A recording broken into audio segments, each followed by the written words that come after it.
Adam, thank you very much for jumping on the Scoot Space podcast today.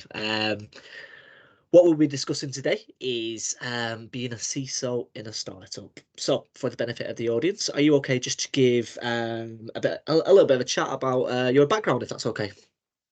Yeah, cool. So hi, my name's Adam. I'm currently a CISO at Avara, which is a kind of like a development design house for numerous Web3 brands, including Aave protocol and Lens protocol, and then a few others still kind of under wraps. Before that, I was a CISO for another kind of blockchain-based company called Copper Co. And prior to that, still more startups within DevSecOps, threat management, and I spent a long stint at Barclays leading up their theoretical red team. And I also worked in a boutique pen testing firm for a while, also dealing with kind of like tabletop stuff. That was back in South Africa before I moved over to England. Okay. So, my first question, I'm not going to dive straight in then. So, obviously, do you think, given this technical background that you've come from, do you think it puts you in a good stead to be a CISO in a startup, or do you think it doesn't really matter? I think when you're in a startup, there's a unique aspect of being a startup, and making that transition from being an enterprise into a startup on paper might not sound too difficult or too different, but actually I found, and I've heard from other people as well, that it's quite a big leap. If you think in an enterprise, there are lots of layers of people that kind of build up and do things between the top and the bottom. Whereas in the startup, those lines are extremely blurred, and you end up not even wearing many hats, but carrying many tool belts to do many different jobs. I mean, we have small teams. In the startup, you naturally have less people working for you, so your teams are generally smaller. But it's not even that, it's just a case of taking responsibility for a lot more things. All those things could be technical things or very non-technical things under the same kind of guise.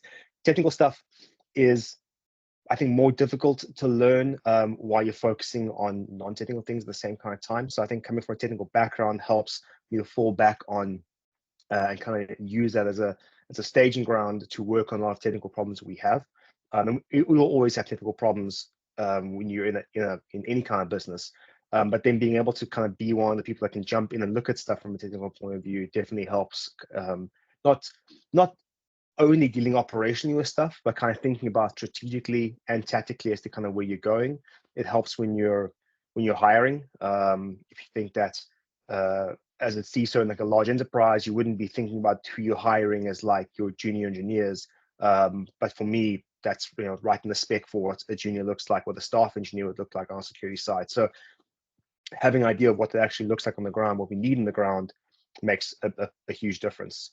So I think it's invaluable. And I think it's probably one of the biggest stumbling blocks a lot of people have coming into a startup industry, of a startup company from a large enterprise is being removed from that technical side. Which is not to say I think it's a bad thing being removed from technical stuff. I think that's when you get to a certain size. I remember at Barclays, even then, I was a VP at Barclays, and I had a technical job, but I was still half the time was not being spent doing technical stuff. It was kind of wrangling different other heads off to come and put input into what we were trying to do. It's a very different skill set, but it's a skill set which you kind of really have to be cognizant of in a startup to be still, I think, technically minded.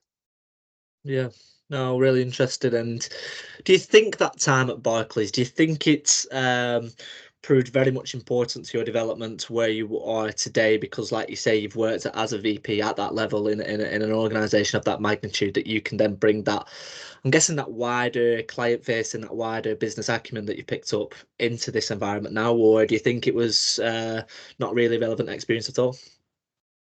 I think any experience is relevant, kind of how you position it and how you take it. Barclays was very bureaucratic. I mean, any massive. I mean, you think this is when I was there. Barclays had 125,000 endpoints. And not every endpoint is linked to a staff person, but I mean, that's a huge amount of people across every territory in the world, basically, where banking is done. It's huge, and you can't fathom how large that is. And you start looking at doing large engagements, you got to think about, well, how do we get enough people into a room that's impactful without being crazy? I remember, so before joining Barclays, I worked at another very big bank in South Africa, and there we would have architectural meetings with literally 70 people in a room, which is effectively impossible to do. And I mean, I've been just as a aside, in those kind of meetings, all the decision making was done before you even got to that meeting. And if you wanted to get people to agree to anything in a session is impossible. So in Barclays, even though you're having smaller groups of stakeholders, it's people who are very focused on what they are doing in their particular snippets. And the biggest worry there is kind of bleeding into other portions, or talking about stuff which bleeds into other people's things. Because the worst thing is you go into a meeting, you've been planning three weeks to discuss a particular kind of attack you're proposing, and then you touch on something, and someone says, "Oh, actually, that's Sebastian's, side of the house. We should probably get him in to kind of talk to him," and then the whole thing starts again. So even though, again, it's bureaucratic, it's still a technical side to what you were doing there, because we were very technically proof based, but it's very much around stakeholder management within the business itself. But again, because the business is so massive, it becomes its own kind of mini ecosystem. So that was being helpful in a startup side, looking at even your investors, your kind of like haloed vendors, people kind of are there who understand what the business looks like or are kind of preferred in place. They become your ecosystem then, opposed to just being everyone internal, and how you kind of manage those stakeholders again. So yeah, I'll be the first to say that it's very different being from an enterprise to a startup. But again, the experience is always useful depending on how you apply it and how you think about what those lessons were that you learned in previous places. So that segues very nicely as to what is the appeal then? What is the appeal of being a CISO in a startup environment? I mean, it came down to into this role particularly. There's lots of gray aspects about Avara and the work we do. One of the big aspects on a startup is that you really are your own boss. There is obviously I report into the CEO, but in a startup, the CEO is too busy looking at the rest of the business and what's going on than to really have time to micromanage what you do within. So and this is not just new to me, I feel it differs from business to business, but generally speaking, within every silo, you will have your own kind of kingdom to run it how you best see fit. And I mean, we still do managerial information every month back into the rest of the C-suite and into the board. I do still report to CEO, but overall speaking, I do feel that there's a sense of like, this is what I'm doing, and I have control over how we do it. And that decision making, there's a certain level of freedom to that. There's obviously some responsibility to kind of do the right thing, but if you have a strong vision, you believe in what your vision looks like, that's kind of the environment you want to be in. Even if you are, I mean, I can't think in a large enterprise where you don't have a boss. I mean, even if you're a CEO at a Fortune 500 or a one of the biggest companies in the world, you still have a board to respond to. You have shareholders to respond to. There's lots of people in between you and decision making that can kind of tell you you're not doing the right thing or get involved in what your vision looks like. So if you have a strong vision to execute, the startup is really the kind of the best place to do that and offers the most freedom to that. And what is it? Just to elaborate a little bit further, is it the restrictions that the hierarchy put on projects? Is it the restriction that they put on vision, scaling a team? What are these restrictions that are not there in a startup or not there as much? I think you want to sum it up into there's lots of aspects to it, but I think if you want to sum it up to the biggest side, probably just be speed and the speed at which decisions can be made. Yes, you have less people involved in a chain to kind of do something and propose something, and you have a smaller kind of like a radius when if things go wrong, less things can go wrong for a wider audience. You have less, generally speaking, you have less regulatory involvement. So for example, I mean, again, I'll pick on Barclays here because I I understand the business relatively well. But if you're proposing, oh, let's make a change to how we do this, and the benefit is we can process payments 1 second faster.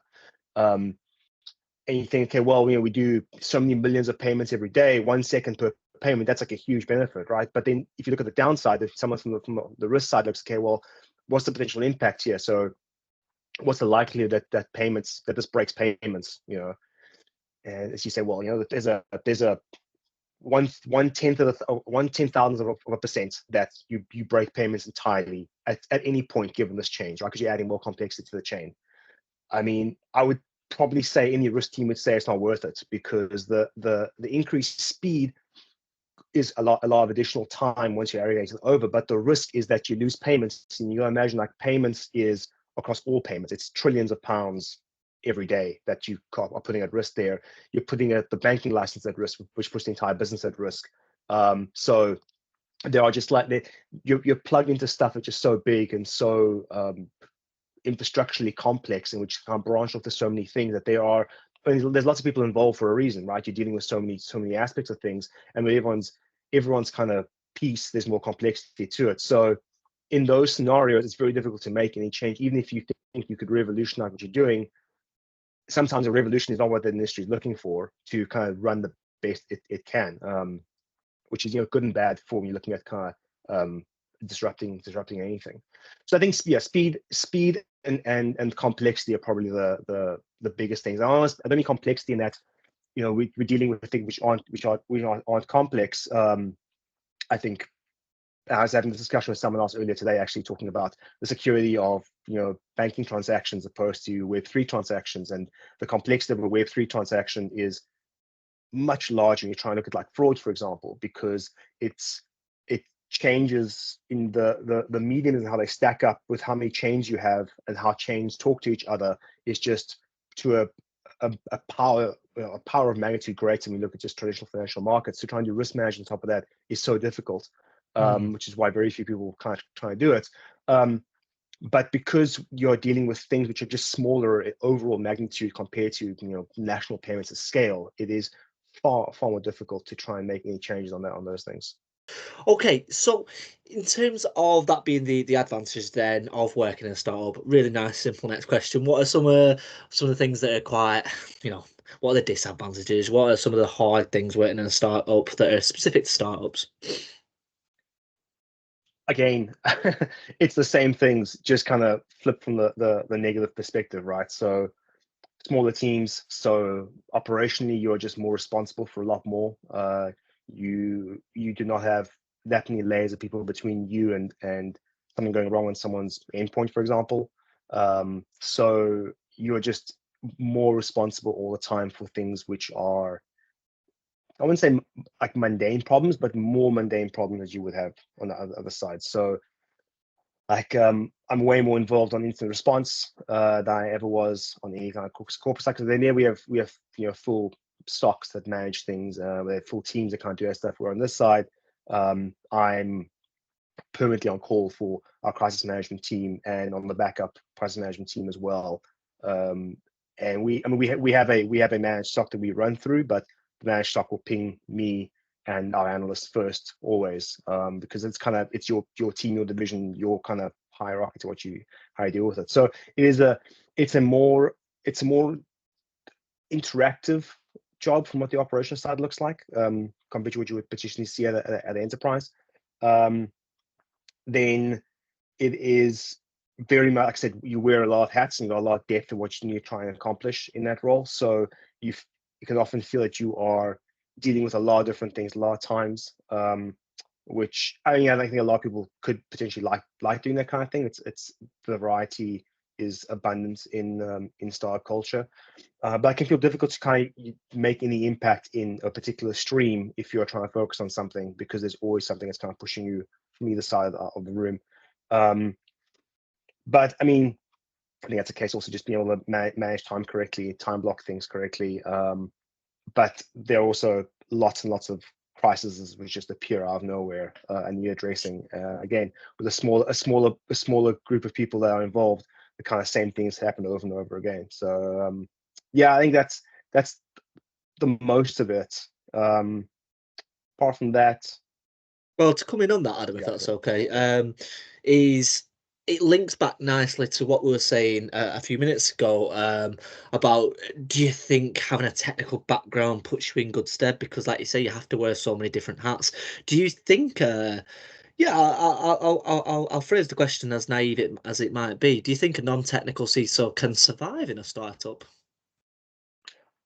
I think so. I mean, I think we use talking about startups as being kind of like Silicon Valley style startups, right? Like a tech based startup, which I suppose not all startups are tech based startups. I mean, you could have, and even so, you could very easily outsource a lot of the technical stuff to non-technical to non-internal teams to do that kind of stuff for you. And I know quite a few guys. I know of at least one guy I used to work with, which are they're building a DApp, but they themselves are not programmers themselves. They are block three specialists, Web3 specialists and risk specialists, and they're using those expertise to kind of build out the application with contractors and consultants.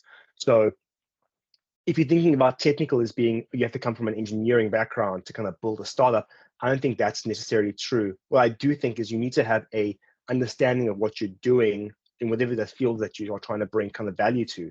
And again, talking about the previous example there, those guys are experts in Web3 looks like, and they are kind of like I think he was a researcher within Web3, and then within the compliance and risk side, and kind of that's how they're using their expertise to kind of direct how the app's being built out. So between them, they have never coded anything in their life and haven't got those abilities, but their skills and that probably are to a level, I call them technical skills based around that side. So I'd say it's a mixed answer because yes, you do need skills which are operationally useful and kind of translate into what needs to happen, but that doesn't necessarily have to be the ability to code or write the software that's running that particular piece of whatever the startup is doing.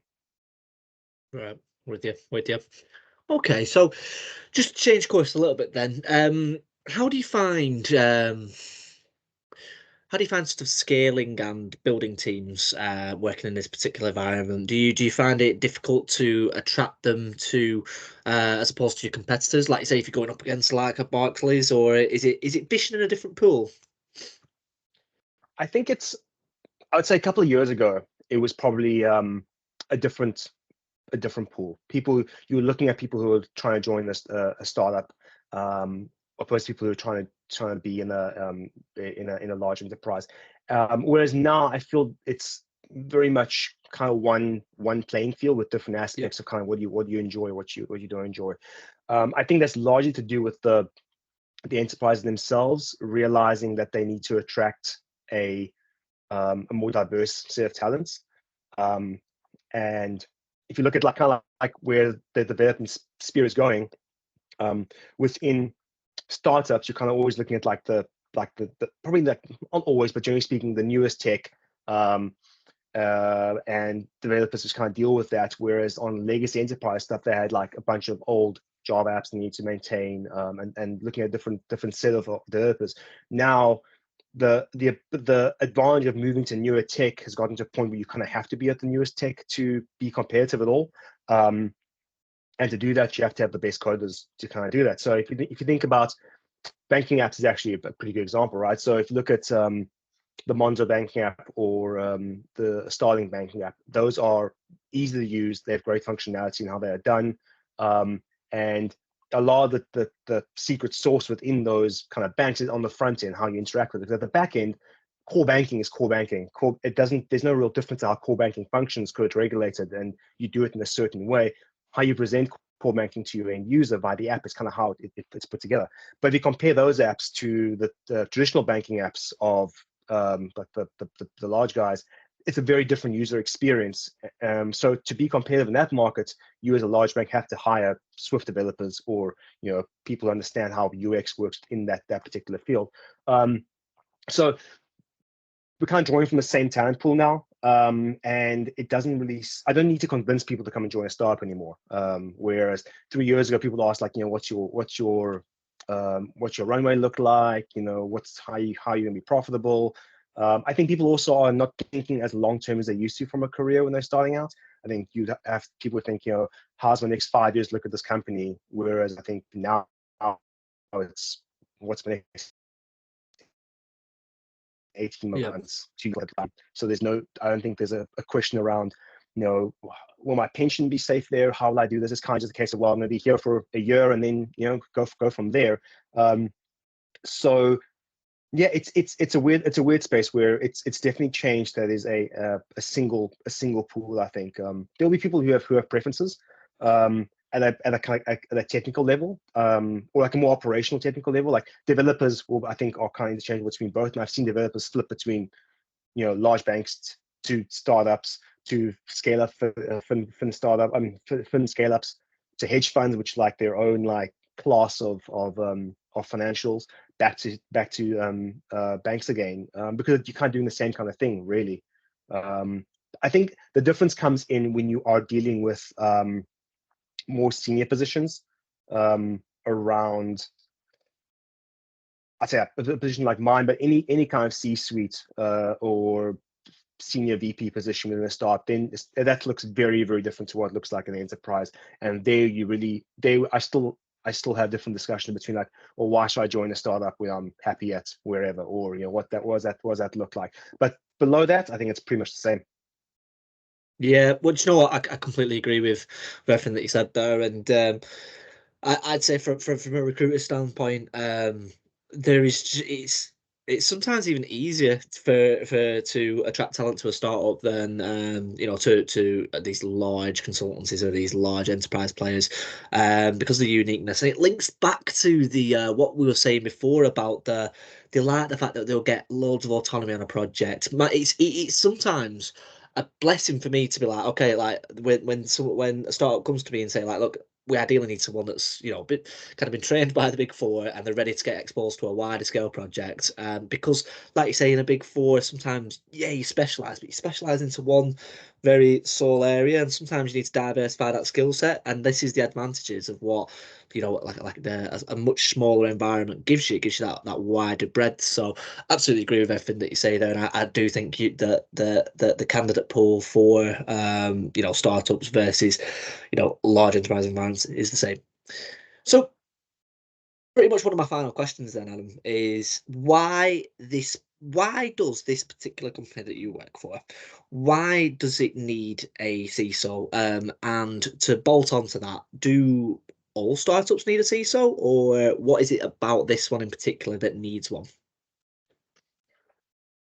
It's interesting debate around, what is a CISO, and you'll see things they could around LinkedIn around, are you really the CISO if you're the only security person in a team, or are you just the only security engineer there that's managed to get his title changed?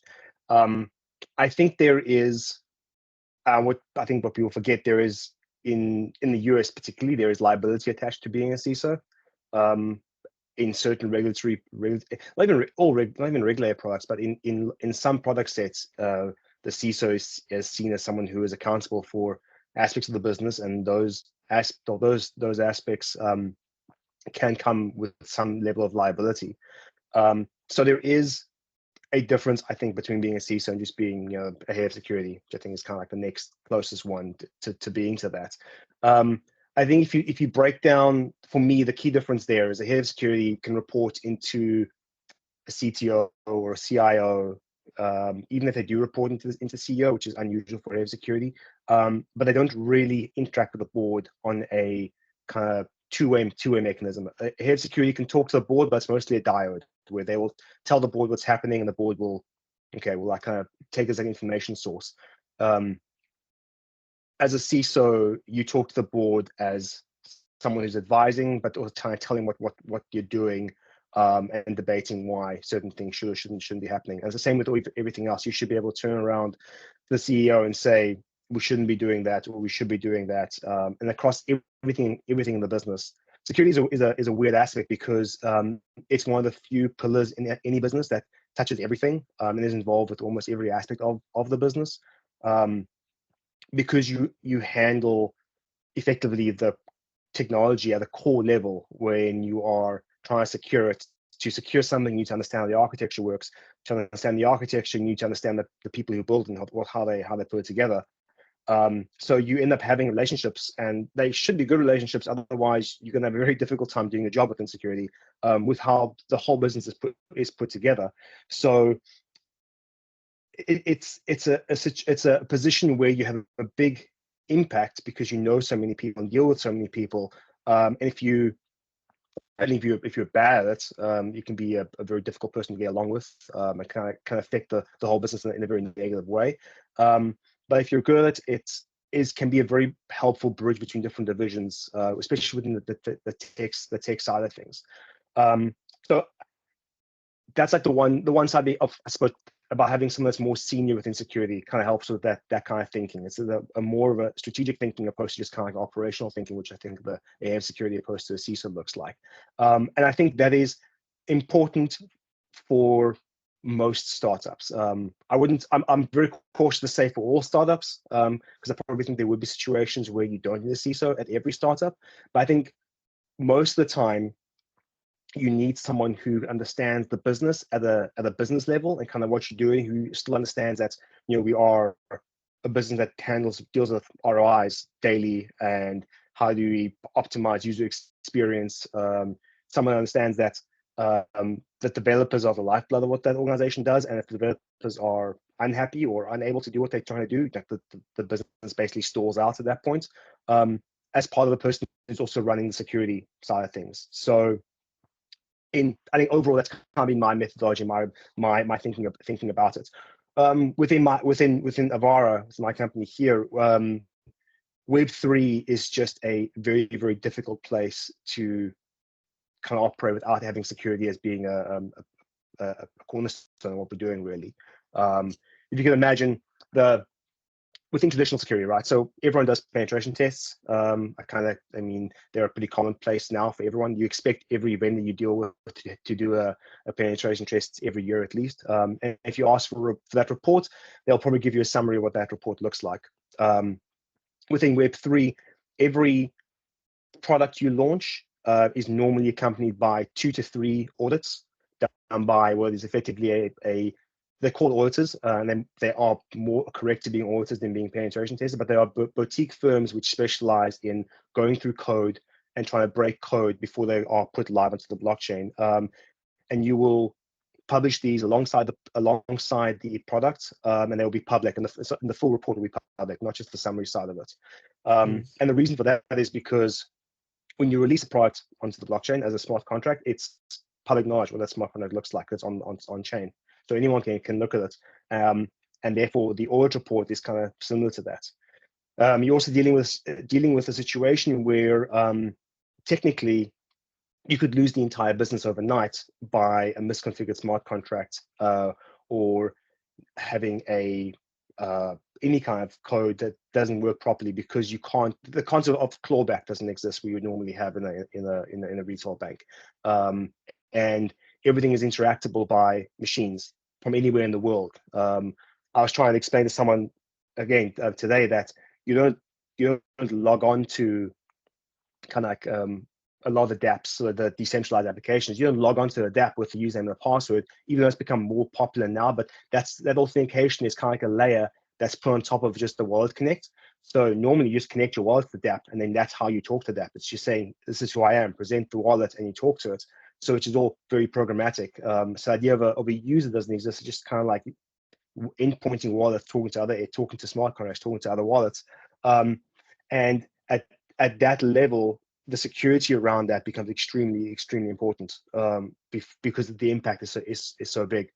So given that kind of environment we deal with, and being security is so important to us, the CISO role is important here because it is just such a core part of what the business looks like.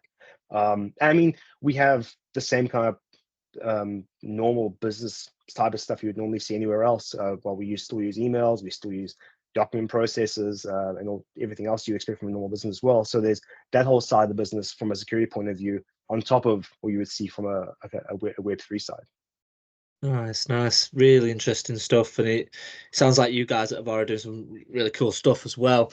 And that's pretty much brought us to our time, Adam. So, thank you very much for jumping on the Scooter Space podcast. Like usual, anybody got any questions for Adam? I'll be sure to put all the details in down below. But once again, thank you very much for coming on the Scooter Space. Cool. Thanks, Nick.